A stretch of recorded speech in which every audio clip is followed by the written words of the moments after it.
Salam jumpa lagi pemirsa di mana Anda berada. Kita belajar lagi ya. Oh ya, tapi jangan lupa untuk klik subscribe, like ke sahabat-sahabat Anda.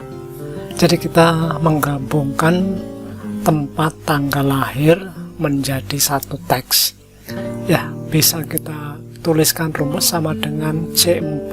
C4 adalah ini tempat ya.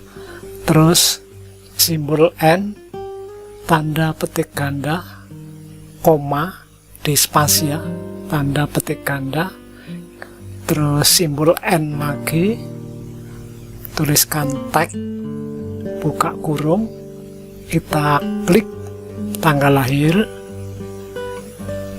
tanda pemisah ya, titik koma, terus tanda petik ganda, kita tuliskan DD.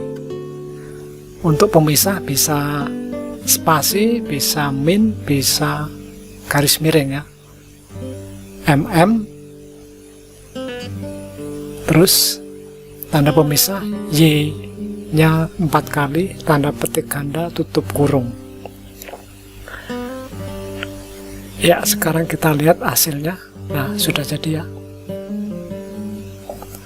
Kalau teman-teman nanti untuk tanggal, bulan, tahun kita tuliskan teks ya. Untuk bulannya ini bisa ditambahkan M-nya. M-nya kalau M-nya 3 kali berarti nanti ada 3 karakter bulannya. Kalau pengen lengkap berarti 4 kali M-nya. Ya, sekarang kita coba tanda pemisahnya spasi ya. Ini hasilnya. Ya, sudah jadi ya. Oke, terima kasih atas perhatian Anda. Sampai jumpa. Jangan lupa untuk yang baru saja bergabung, klik subscribe. Tonton terus video tutorial dari Adi Lulus Channel. Bye-bye.